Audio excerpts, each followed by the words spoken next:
make no little plans. They have no magic to stir men's blood, and probably themselves will not be realized. Make big plans. Aim high in hope and work, remembering that a noble, logical diagram, once recorded, will never die, but long after we are gone will be a living thing, asserting itself with ever-growing insistency.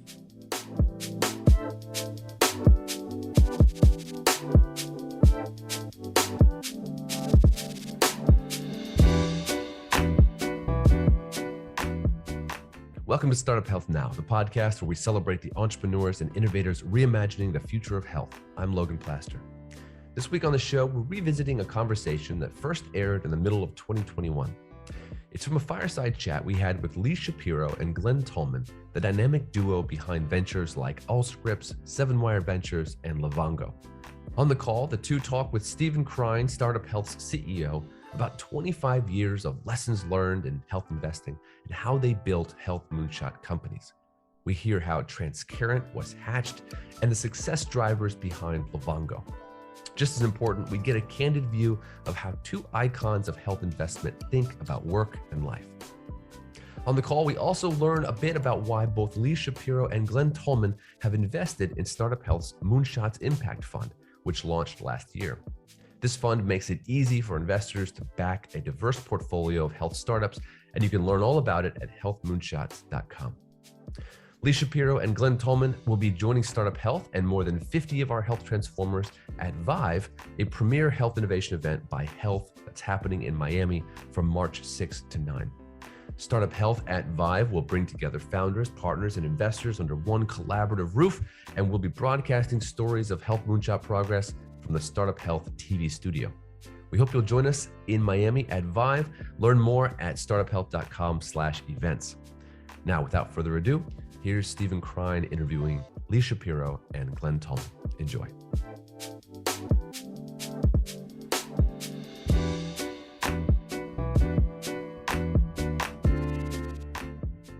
Hello, and welcome to this monthly fireside chat. My name is Steven Krein. I'm joined today by Glen Tullman and Lee Shapiro. I call them the dynamic duo. And rather than me do introductions of their incredible multi-decade partnership and careers and passion, I'm going to let each of them do quick introductions of each other, because when we get done today's conversation, you're going to really, I think, have a new appreciation for the success that both of them have had together is because of the relationship they've built over so many decades, not just knowing each other on the personal side, but working together on the professional side as well. So starting with you, Lee, I'm going to ask you to introduce Glen, and then I'm going to ask Glen you to introduce Lee.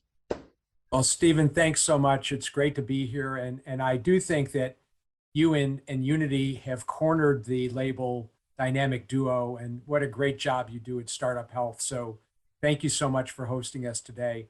Well, I'm pleased to introduce my co-founder at 7 Wire, longtime friend, Glen Tullman. Glen has been engaged in so many amazing activities over the course of his career, and it seems like it's gone by in a blur. 4 public companies, CCC Information Services, Enterprise Systems, Allscripts, and Livongo Health. He's currently serving as CEO of Transcarent, one of our portfolio companies. Glen isn't satisfied unless he's working at least 2 jobs at once. So he has a full-time job as managing partner of our fund, as well as his second full-time job running Transcarent. In working with Glen over the course of the years, what you come to appreciate is his passion. And whether it's his passion for building businesses and solving some of the major challenges that you described so aptly in your video in helping all of us to live healthier lives.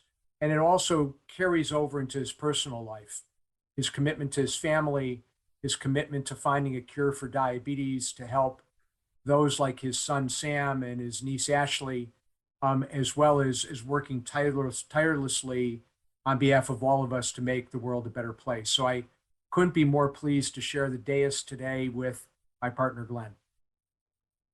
Wow. Well, Thank you, Lee. That's the Did I read that well? Did I read what you said? I was just going to say, we didn't even have this planned. I wanted to surprise you guys with it, but I'm now waiting for Glenn to kind of reciprocate here. Jeez. Well, that's the nicest string of things that Lee has ever said about me, which we'll come to later. But look, I've been blessed to have Lee as a friend and a partner over the last 30-ish years, or he'll know the exact number. But Lee, by training, he calls himself a recovering lawyer, a recovering accountant. He has a skill set that's just amazing from a technical standpoint. But when you talk to people about Lee, you'll hear first and foremost about what an incredible father he is to his 3 children, what an incredible husband he is, and what an incredible person he is. And I think that's kind of what's defined Lee first and foremost. I think of him as an incredible partner as well. Over the last years, when I first moved to Chicago, he literally began by helping me find a place to live because he knew Chicago like the back of his hand. Then he trained me and cleaning the place that we found. Yeah, that too. And he wondered why it was so clean. He didn't realize you did that, Lee. He then convinced me to run marathons with him. And there's a famous picture of us on mile 17 holding a piece of paper, and I'm pointing to it on mile 17. It was just a business meeting for us. We would run for hours, talk about the business. And then, of course, we started investing together over time and ultimately working together, which culminated in when Lee stepped out of a board meeting at Livongo, and the board said, we need a CFO who can get all this done. What about Lee? He was out of the room. We literally made him CFO. He came back in and he kept saying, you're kidding. And we said, no, we really did this when you were out of the room. And he then, of course, led Livongo to our IPO, to a secondary offering, to a $500 million plus convertible, and the $18.5 billion exit, all in 12 months. And that's what people don't appreciate. But an incredible person. He knows when Lee didn't show up at the HLTH show, people thought they were going to cancel the show because he wasn't there. But he's the most connected person in healthcare, and it's a real privilege to have him as my partner in business and in virtually everything we do. Well, I really, from our standpoint, Uni and I have always believed that the secret to our success is each other, and the idea that we've been able to build a team around us that has complementary, unique abilities. And I think what I wanted to start with both of you in particular around this question of, in the beginning, when you began working together, and this is a question lots of entrepreneurs ask when they're launching their companies or struggling to find fit. How did you know in the very, very beginning that there was a potential for a good fit between you guys working together? Well, I'll start. So Glenn and I, we started investing together in really early stage companies, frankly, because that's all we could afford at that point in time. And because we didn't play golf or didn't play it well, in fact, our pictures are up in pro shops around the country banning us from their courses based on how much damage we could do.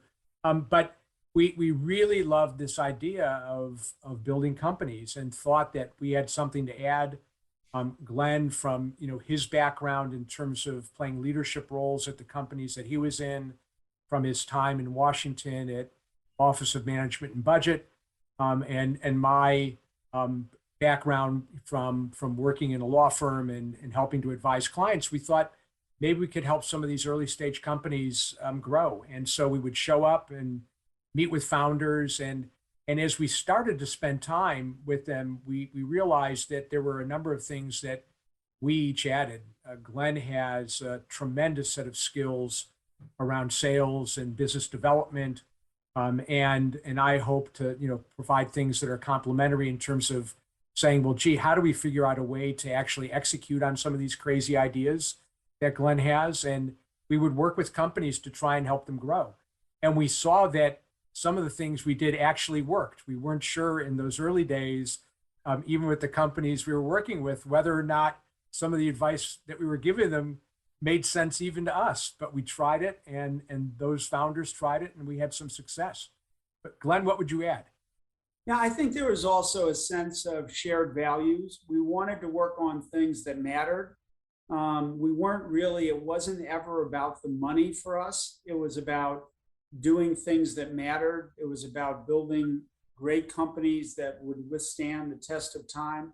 I mean, the number of possible deals that we walked away with that we knew would be successful, but we weren't comfortable with the people, or we didn't think that the mission, it may have been important, it just wasn't important to us. So that mattered, and we both shared that. We also both loved the process of building, of, that some people, we joked about golf, but it's not really a joke. We love, for us, the process of building things. Those challenges were exciting to us. And, one of the metrics we have is how many CEOs that we together have mentored and that we have worked with and have worked for us. And we keep count of that because that matters.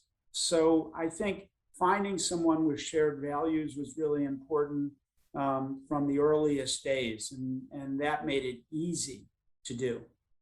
It's kind of like hopefully choosing a spouse in looking for somebody who's got shared values and shared ambitions. Talk a little bit about, it's one thing to have one success in particular with Allscripts, but then the idea of a second and a third and hopefully a fourth and fifth and many, many more that you've had and will have. What do you think that, or if you could recall a little bit about what was that conversation like around ambition? And you talk about having a shared passion, but ambition for achieving great things. I mean, Allscripts was doing what many companies are doing today 20 or 30 or 25, 30 years ago. But even then, there was this thing that you could frame as a health moonshot. And so I'd love to understand a little bit about the melding of the minds around your ambition to achieve what we now refer to as health moonshots, which again are not just big goals, but collaborations that are possible because of the people that you wrap around them. Well, I think first and foremost, there was a Inc. article written after leaving Allscripts that said, why would I in particular, and then we, because Lee joined, why would we start over? You had a multi-billion-dollar public company, thousands of employees. Why would you start over? And the answer was, there was more to do. There were real problems to be addressed. And we felt we had accomplished what we could at Allscripts. And now it's time for the next challenge. And those challenges are still here. We have great challenges in healthcare. It's the most important work we believe anybody can do. And so there was a challenge. And in particular, with Livongo, it was one that was near and dear to my heart. And, Lee had also, in support of me, adopted that challenge of finding a cure for diabetes and keeping people healthy until we did. And, we had very upfront and close experience about knowing that we could do better. And I think ultimately, I joke about it. I think Lee wanted to get me out of his hair day to day. And he said, Glen, go run this. You can make this better. Little did he know that I'd drag him along into that quest. But, it's interesting because at the end, when we announced the transaction at Livongo, the experience and the reaction of our people was interesting. There wasn't a lot of joy, as you might expect. We made literally hundreds of millionaires. And people were more excited about the fact that we had more than 1 million users on our software. They were more excited about the fact that every day people would call in and say, you changed my life. That's what motivated them.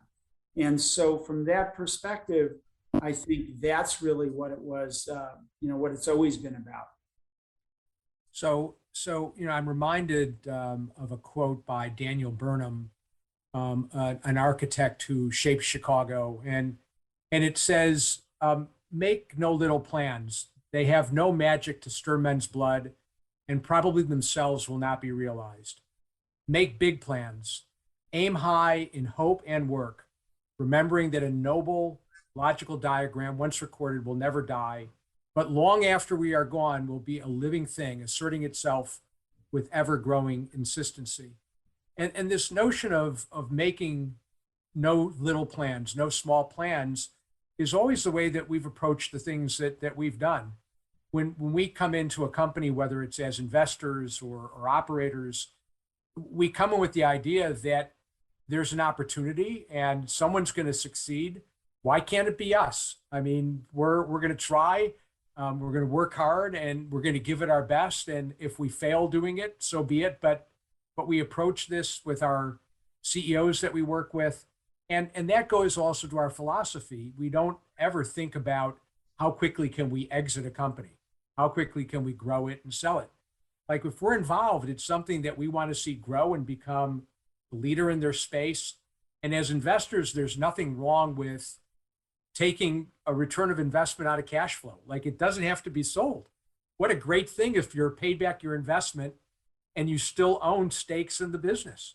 It's like that wonderful feeling you get if you've ever been at the gaming tables in Las Vegas, like you're picking up the chips and you still have something riding and you've already like taken some profit off the table. So that's great. And so when you think about, what motivates us, we don't go in and we say, oh, well, this company, this is going to be, like, here's how they're going to win. When we came into Allscripts, it was a medication repackaging company. Wasn't in software at all. And when we first came there, we thought, how can we grow the medication sales? Because that's where we made our profits. We were reselling medications, and we listened. And we learned that doctors actually needed some help understanding what they had in inventory. So we gave them some technology to do that. They could write a prescription right on a computer that could decrement the inventory they had in the office. We heard them say, well, we maybe have 80% of what we need in inventory, but 20% of the time we're writing prescriptions for things that you haven't supplied us, and we don't want to change our workflow.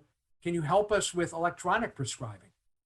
And so we started doing that. And we realized when the Institute of Medicine report came out to Err is Human, talking about the equivalent of a 767 crashing every day in the US due to medication errors, we said we can do better.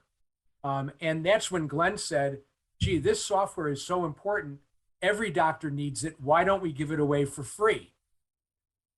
And that's when I said, you got to be kidding me. You take that to the board. Okay. This is not something that you're going to build a great career around. And we said, but all right, let's figure it out. Let's say yes, if, how can we do this? Not no, because we can't make money, but yes, if we can find other ways to make money, if we can find other ways to support this effort. And so that's the way we interacted around those types of ideas to maybe build it to be something that could be big. But when we start, it might be something that we say, gee, this is a wonderful idea, but we can never make a penny doing this. And maybe it'll grow from there. I'll just add two things to that. One, because we joke about it, and Lee mentioned it earlier, and that is when we're dealing with entrepreneurs and figuring out, who do we want to invest in, I always ask them, what's your exit strategy?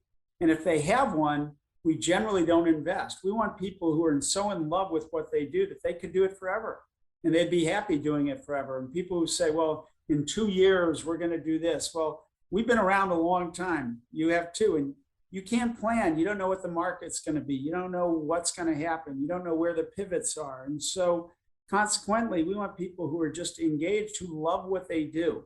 And, the other thing I'd say is that, early on in the business, Lee talked about giving away electronic prescribing for free because we knew we could save lives. Fast forward, when the pandemic first started, we knew that there were behavioral health and mental health challenges. And we were at Livongo and we had the industry leading product. And so we said, we should give this away. And it was almost the same conversation. Lee said, do what? We just acquired this company, MyStrength. You want to give it away? And ultimately we said, well, here's what we'll do. We'll make it available. First, we started with our existing clients, then our prospects, then anybody who wanted it for 3 months, because we thought maybe this is a 3-month thing. It turned out that people started using it. They wanted more capability, and it ended up driving sales. And some of those people, we gave it to them for 6 months. And other people said, we're just going to buy it, and led to one of our largest deals in the company's history, in part because we tried to do the right thing at the right time. And so there was some risk, and we went back and forth a lot, but it reminded me, and I think Lee may have said 20 years, 30 years later, you haven't learned a damn thing. And the reality was it was the exact same conversation.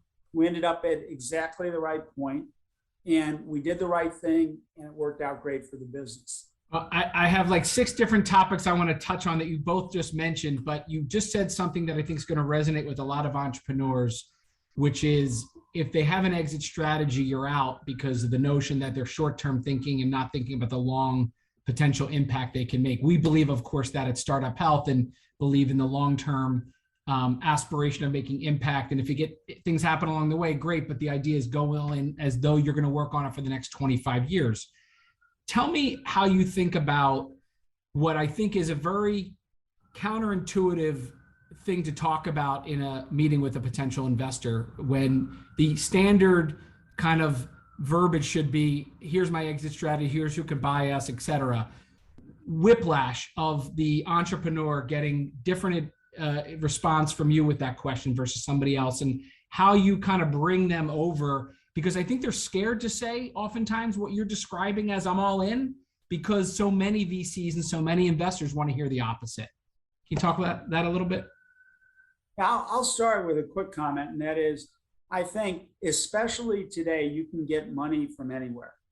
And so I would advise entrepreneurs to say, understand who you're partnering with. Make sure they have the same objectives you do.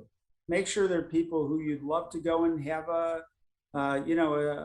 water with, or a beer with, or whatever your choice is. But those are the kind of people we want to be with, and I think that's the best choice. Also, make sure you're choosing people who will help you build your business, because the money's easy. And from that standpoint, we want to make sure there's alignment. So we miss out on some deals, and we've seen a trend recently where people are taking money out in early rounds, entrepreneurs. We never grew up that way. I don't think it's really a great thing to do.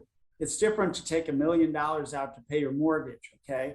But, we're seeing entrepreneurs take out large amounts of money early in the process. I'm not sure that's the best thing for the business, because, basically we want people to be all in. And that doesn't mean like in the very old days when you had to mortgage your house to do the business. But on the other hand, I think, we're there when we're in, we're all in. And, that's what we want the people we work with to be. But Lee, what does that conversation sound like, Glenn? And maybe I'll let Lee answer. What does that conversation sound like with co-investors who don't initially share that philosophy? Well, we've been fortunate to have some great co-investors that we've worked with across multiple companies, and we haven't had major disputes around these issues in the boardroom when they understand the approach that we have and that the founders buy into, which is how do we build the best company as possible for the long term. We do find some situations, and we've been involved in a few, where there are some investors who may be tired. What we try to do is actually work to find ways to help them exit the business and find others who want to join in building something bigger. And we've been involved in a couple of recap situations where I think we've helped the leadership team move forward. There's also been situations, and Glenn and I can probably give an example of one, where we've had some CEOs who think that they're doing a fantastic job, but the business is growing really, really slowly. But for them, they're saying, well, doubling every year is really great. But if you're doubling every year in a market that's growing by 10 times, you're not doing all that great. And so how do you also make sure that you're resetting the expectation of the founder? And I think that, look, it comes down to, Steven, what you mentioned, early on, and what I know that you and the Startup Health team focus on It's building that trust, especially as early stage investors. And you have to have that relationship where you can be very direct, very open with one another as investors, as founding teams. We don't want to come into the boardroom and hear that everything's wonderful. We're meeting everything according to plan. Thanks for showing up for the board meeting. Like, we know there's issues.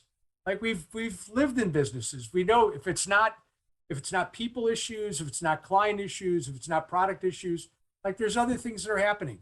So let's talk about the issues and get the issues out on the table and work with you to address them. And the one that you highlighted in terms of these conflicting objectives, we do have founders who come to us and say, I'm hearing something from you. I'm hearing something else from mom's telling me one thing, dad's telling me the other. We say, let's get everybody on the same page. We don't want to make you the middleman. Let's get her or him on the phone and let's get it resolved. Yeah. I think it's also, I would just add, and I want to do a kind of maybe a little commercial. So we've been fortunate. General Catalyst was a big investor in Livongo. They came into every round. They were there when we went public. They didn't sell right away. They stuck with it. They were willing to do whatever we asked. And I think they're very, ethical, aligned investors with us. And even when the transaction came along, they said, if you want to do it, do it. If you don't, we'll supply the capital to build the business in other ways. And we had other investors who, right at the IPO, sold. And that actually hurt the stock because initially when we did the IPO, we were a new category. People didn't know where to place us. Were we tech? Were we healthcare? What was this category? How do we fit you into a box? And so initially, after a great IPO, the stock went down. And Lee used to start every single meeting by saying, we are not our stock price. We are not, and he'd make people repeat it, the whole company, we are not our stock price. Because everybody was focused on, wait, what happened to the stock price? He said, just deliver, focus on the business. It'll come back. We'll teach the market this new category called consumer digital health. And we did that. But along the way, some of our investors said, uh-oh, and they sold. And those investors who sold at $18 and obviously, they left 10x the amount of money on the table or whatever the number was. But others were there with us and they doubled down and they were supportive. And so you learn that lesson and you look at what investors do. And by the way, I don't fault them. People have different plans, but just know who your investors are.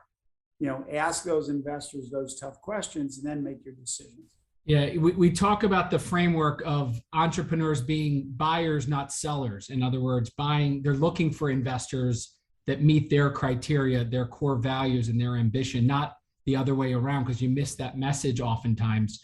I want to circle up to unique ability. And you talked a little bit about your teamwork, but there's a lot of people wondering how not only you work together so well, but how you build teams around you. We call it unique ability teamwork, right? Everybody does what they're great at, what they love, and enables them to kind of build a whole team around them that have complementary unique abilities. How do you guys both think about each other's unique abilities? And then what are the most important things when you look at a new early stage company to make sure it's a well-rounded core team that you're building a company around? So with regard to team build, especially because we invest early, oftentimes the team is really small. And in that situation, you need utility players. Everybody's wearing lots of hats and needs to be in a position where they're selling, because in our world, everybody sells. That's just kind of part of the skill set you have to have. But also has to do a lot of work in terms of maybe it's some HR work internally. Maybe it's some work in terms of helping with other tasks like customer service they have to be done. And it's a small team. As businesses scale, you can start bringing in folks to specialize. Early stage companies don't need a VP of HR when there's like 6 people, right? You can bring someone else on as the team starts to grow. But until that happens, someone really has to be the keeper of the culture, to tell the stories, to get people to really buy into the mission. And so that oftentimes comes from the founders who are probably involved in every single hire. We expect that, great leaders are probably spending close to 50% of their time just in that team build process as they're growing the companies to start. As you start looking at skills and complementary skills, I think the word complementary sometimes is overused. You need diversity. You need diverse opinions. You need diverse thoughts. You need to be thinking about ways to build out diverse teams. If you're in an echo chamber, that's really not going to be great in terms of building the company. And the culture has to support having dissenting views, but also the type of approach that allows for consensus to be built so that people aren't sulking if their particular position isn't the one that carries the day. And that, again, falls on the founders to make sure that this is the right type of discussion to have, but now we have to make some decisions and we all have to get behind it and let's move forward. And I think that's also an important part of it. Glenn? Yeah, I would just add, one, throw hard objects, not sharp objects, I think is, one of the quotes that came out of a recent book. And the idea is, look, we are very honest with people. We're very direct about, what needs to happen. We're very direct about performance. So, it's kind of legendary, but after every meeting, and this has happened for the last 30 years, I come out of a meeting and Lee hands me a little piece of paper. And a little piece of paper says what I did wrong and how I could get better.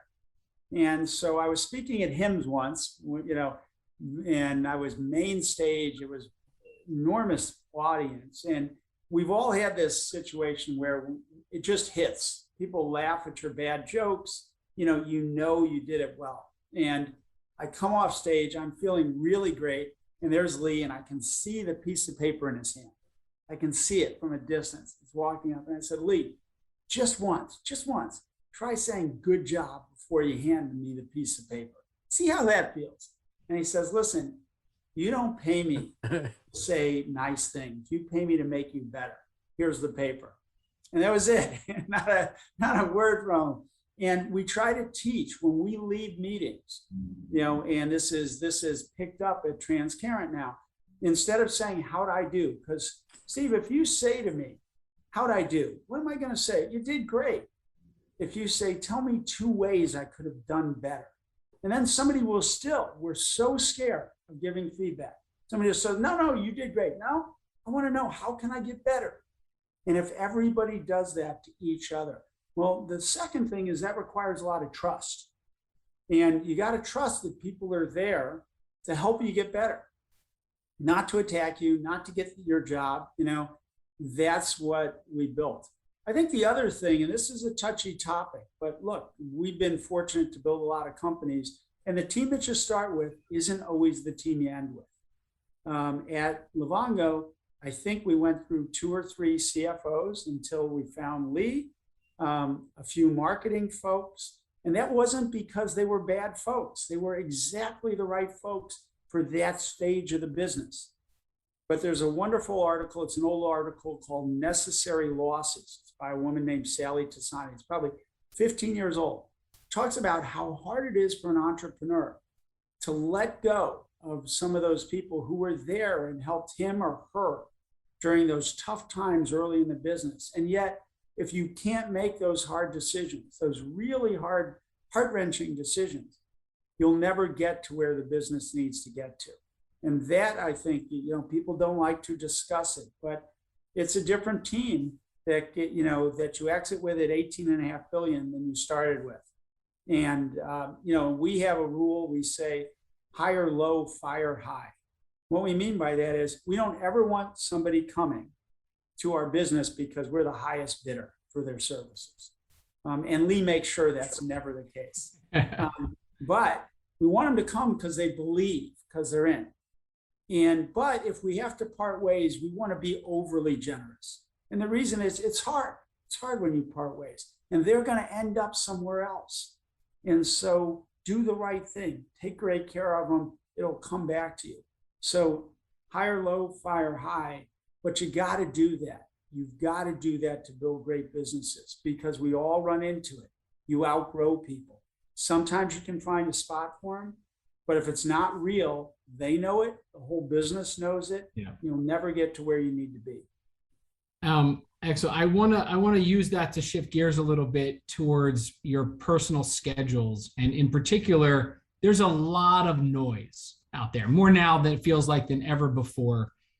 Noise of other people raising money, noise of, global and economic and geopolitical issues, staying focused on a daily basis. How do you both think about your 24 hours in a day? And perhaps whether you do the same or not, how do you manage the, waking up to sleep and addressing sleep as well? Because I think it's an important part of doing this for multiple decades like you both have, as though it's day one. Well, this is training for a marathon and not a sprint. And so you do have to put in the long hours in terms of making sure that you're doing the right thing. And so, when I think about sleep, I probably get twice as much sleep as Glenn, which is 6 hours. And Glenn, is known to not sleep and not need sleep. Although I do have some great photos of him that I'm happy to share, sleeping on his computer. In various places that we've been around the world. But what you need to do in terms of understanding, what it is you need to get done, you really do have to be maniacally focused on your priorities, because you can get pulled in a lot of directions. And when you think about what we do, whether it's managing a portfolio of companies, you have to be adaptable, because on any given day, it's a little bit like that game Whack-A-Mole. Something will pop up that you didn't expect, and you need to be able to pivot and be able to address it, because it's critical. It may be a crisis. But I try to start my day kind of catching up on things that I need to get done before the day starts, organize myself, lay out my priorities for the day, kind of best laid plans sometimes go awry, but you do your best to say, this is what we have to get accomplished. Make sure I'm reviewing the calendar and seeing what we have to be ready and prepared for, and make sure that everybody else is on board with that. And then at the end of the day, I always try and check back and say, did I do my best at, and then fill in the blank. Did I do my best at being present for whatever meeting it was? Did I do my best at managing my time with my family when we take a break for dinner? One side benefit of not traveling as much during the pandemic is being able to have more time at home with family. And so you can block out a certain amount of time to have that dinner and the like, but then you can go back and finish up the things you need to get done. So I would say, in terms of just maybe some key takeaways, make sure that you are maniacally focused on the most important things and don't get distracted by the pile of email. Clearly, Glenn knows how to do that well, because he's still answering email from 2017. Second, make sure that you're constantly looking at the types of things that are going to make a difference in terms of setting those priorities. Ask yourself if you did the best at what you possibly could do. And if you didn't, then make a resolution to think about ways you can make that better. And lastly, when you do have time with your family, make sure you're focused on them. Yeah, I would. So I'd say a few things. First, let me start with sleep. So I don't sleep that much, but when I sleep, I'm instantly in deep sleep. And the reason for that is, I don't carry anything with me. There's people who sleep 8 hours and they don't sleep well, and they keep waking up and they're worried about something. And I have none of that. I work as hard as I can every day. I go to sleep. I have my ice cream before I go to sleep. I'm out, and then I wake up. I just wake up and I'm ready to go. And so everybody should get as much sleep as they need. I don't think it's forcing people to sleep a certain amount. You sleep when you need. There's legendary stories about me when I'm out of energy, I fall asleep. I could be talking to somebody, especially Lee, and I fall asleep, and he takes a picture of me and he makes fun of me. But I just go. I don't like to sleep because the world has so much to do. And every moment I'm awake, everything I do, I want to do, and I'm excited about doing it. So I feel very fortunate. So it's not a recipe for everybody. I would say if you need sleep, you should sleep. And if you don't. Sleep as much as you need to feel energized and ready to go for the day. In terms of starting my day, I know Lee feels the same way. We both try to exercise every day. I think that's important from a health perspective.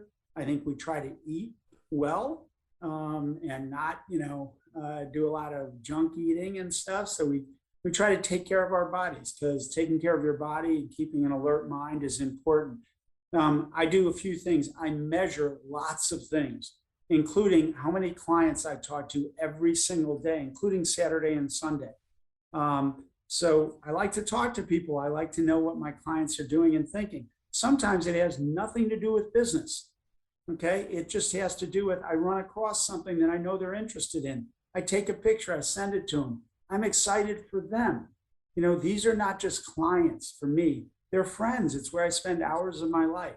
So from that standpoint, I measure every day, because it's easy for us to get stuck in issues and forget that we're here to serve our clients. So I love to talk to them every day, lots of clients. Second, talk to your own people. It's amazing how little we communicate with our management teams. And I talk to Lee multiple times every day. Maybe that's a problem, but we do that. But I also talk to lots of my leadership, almost every day, almost every one of them. And, and it's just a check-in, but we keep in sync with each other. And then I like to communicate randomly, skip levels and go down. So lots of communication, lots of measurement. And like Lee said, what are the 2 or 3 things that I have to get done today? And sometimes you have to, be relentless and be ruthless about getting them done, ruthless about saying, I'm not going to allow these other things to distract me, because I have to get these 2 things done today.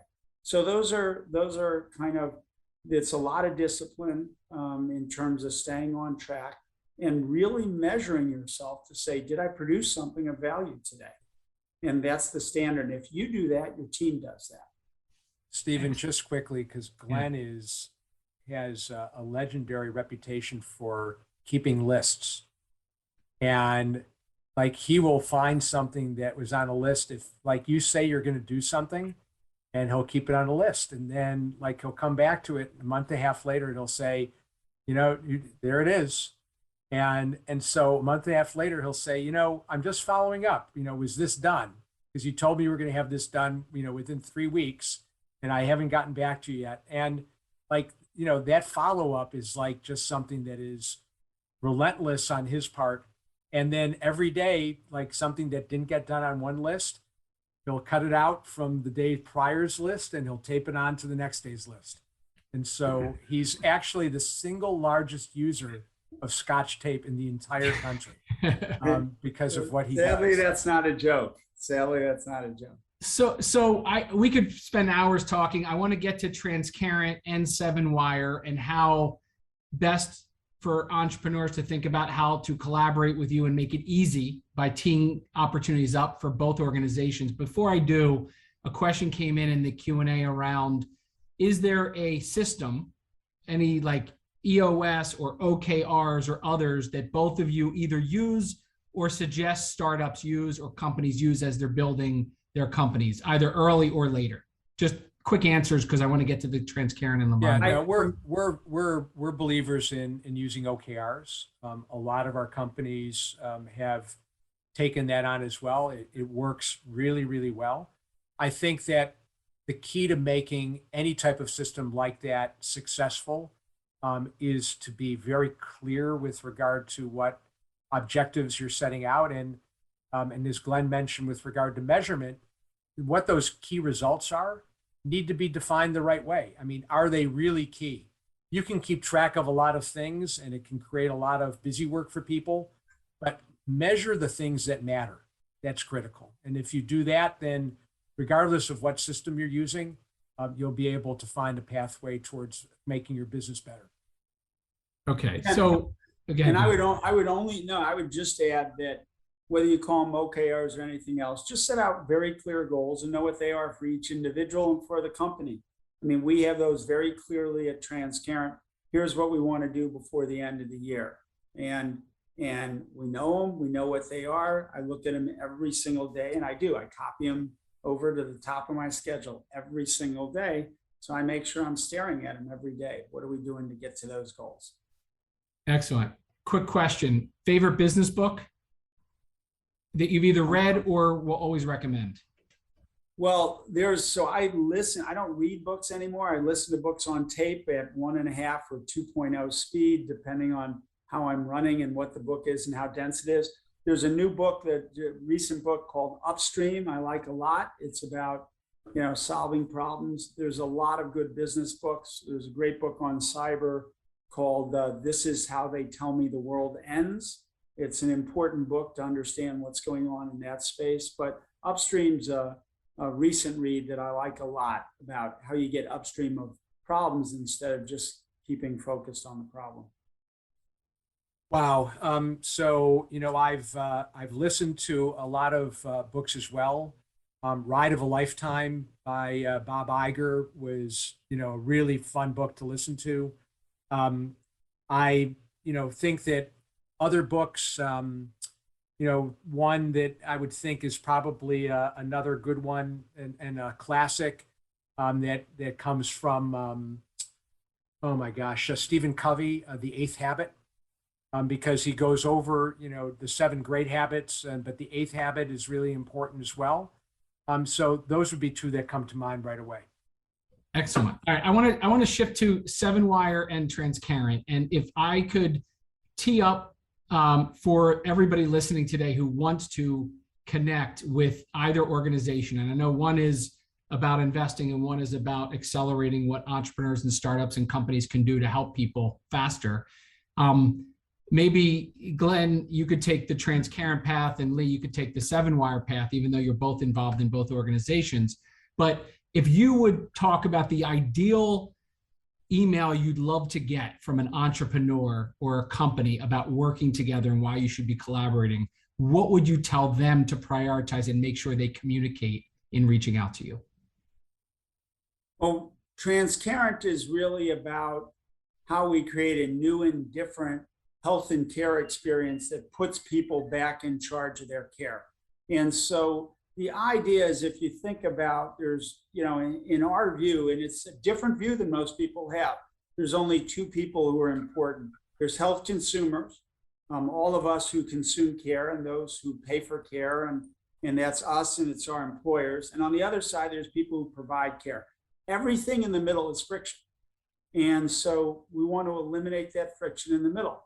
And think about quickest example is Travelocity, which said, rather than going through a travel agent, we can give you unbiased information, trusted guidance, and allow you to book your own tickets and do it from your home 24 hours a day. And everybody loved it, and that changed the industry. And that's what we want to do in healthcare. So the perfect email is someone who comes and says, look, we figured out how to streamline this particular part of the existing healthcare process. So it makes it unbelievably easy and makes the experience great for people. And it focuses on measurable quality on the other side, because we're not interested in just cutting costs. It's about how do you improve the quality and reduce the cost. So it's all about taking that middle out. So that's the email that we would like to get. And, we're getting lots of them, and people are getting on board and saying we have to transform this industry. And Glenn, you might just, in helping to put some perspective around it, just maybe mention a little bit about the mission of Transcarent, because when you think about helping individuals to really understand what choices, what options they have to get the best care at the best price, right? There's probably some companies that are listening today that could be great partners. Yeah, look, at the end of the day, if you survey people, they say 3 things are happening in healthcare. 1, it's more confusing than ever, it's more complex than ever, and it's more costly than ever, and it's getting worse. That's what consumers say.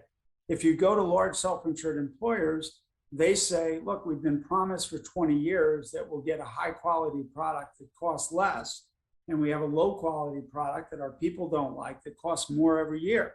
So everybody's unhappy with it. And so we said, what if we could align with the people who pay for care, all of us and the employers, and provide a high quality product? So the idea is, when you go out to get care, there's 3 things we all want. It's the same if we're buying a car or anything else. What are my choices? Tell me from an instructed source, an expert, what should I do? And last but not least, where should I go to get it? And so, we all get the calls that say, this happened. I need knee surgery. What are my options? Where can I go for it? What's the best place to get it? What would you suggest? And hey, can you get me in? And what we've done is we've provided that. If you look at healthcare today, the single largest cause of consumer bankruptcy in the United States is healthcare. And it's specifically co-insurance. People go out and they get a surgery and they don't realize that the 10%, even on a good policy, they have to pay is $5,000 or $10,000, and they don't have that. And what we're trying to say is, look, we'll eliminate that. We'll do these surgeries with no co-insurance, no copay. We'll get you meds and insulin and other things at dramatically lower prices by taking the middle out. And in doing that, we'll provide a high quality solution to the problem. So again, in any of those areas, when we talk about delivery, Lee talked about a new investment that we made today. I'll let him talk about it. But again, it's about how do we meet people where they are to deliver care? And increasingly, that's not just at the hospital. One of the things we learned from COVID is we can deliver a lot of care more effectively, more efficiently using digital. Not 100%, but a lot more. And by the way, digital creates abundance. We can do it in inner city and in rural, and all of these avenues open. That may be the only good thing that comes out of COVID, which is an understanding that consumer digital health works. So Glenn, last comment about this, because I want to get to 7wire in the remaining time that we have. What's the collaboration model with startups and companies? And in particular, I'm fascinated by the new movement towards platforms where others can plug in quickly and get to patients and make an impact quicker. What's the ideal collaboration model? Well, I think the collaboration is what people want is they want one comprehensive place to go. So when you use your iPhone, you don't have 20 separate logins and payment systems. You have great access, and it's a double click on the side of the phone. And people like that. And that's kind of the model that we're creating. It has to be a simple, connected, integrated experience for the people who use it. That said, the people behind the scenes, we want to make all the best services available. And so that's what it is. But it has to fit into that same kind of structure, model, security. Excellent. Thank you, Glenn. Lee, turning to 7wire, what's the ideal email and either introduction or direct email that would lay out on a silver platter what you'd love to invest in? So our approach at 7wire is really built on common sense, and that's because that's about all that we can muster, which is how do we all better access care? How do you solve the challenge and hassles that we all face as consumers of healthcare? That's a real target-rich environment because there's so many problems that we all face in terms of getting care. Glenn mentioned an announcement that we made today of an investment in a company called MedArrive that's meeting people at home. They're showing up and they're doing house calls, but especially for people who need those services, they can't get out. They may not have transportation. They may have health issues that are keeping them in place. And so they can deliver COVID vaccines at home. They can deliver services that you might need, like lab tests and draw blood at home as opposed to you coming in to the hospital. They can provide home assessments that help health plans understand what those needs are. And so we look to try and find ways to take friction out of healthcare. And so if you're coming to us and saying, we know that there are some big challenges and problems that are faced in this particular area, and we can solve a big problem that way that's going to help a lot of people, we are all over that. And the other thing that I'd say is that even if it's not necessarily spot on with this consumer orientation, we love meeting people. We love talking to companies. I think you'll find that when you come to 7wire, even if it's not the best fit for an investment for us, we try to give you a few ideas or make a couple of introductions and pay it forward, because next time you as a founder are doing a company, you might think of us and come to us to help solve a problem that we face as consumers. And so we love to try and find ways to be of service to the community.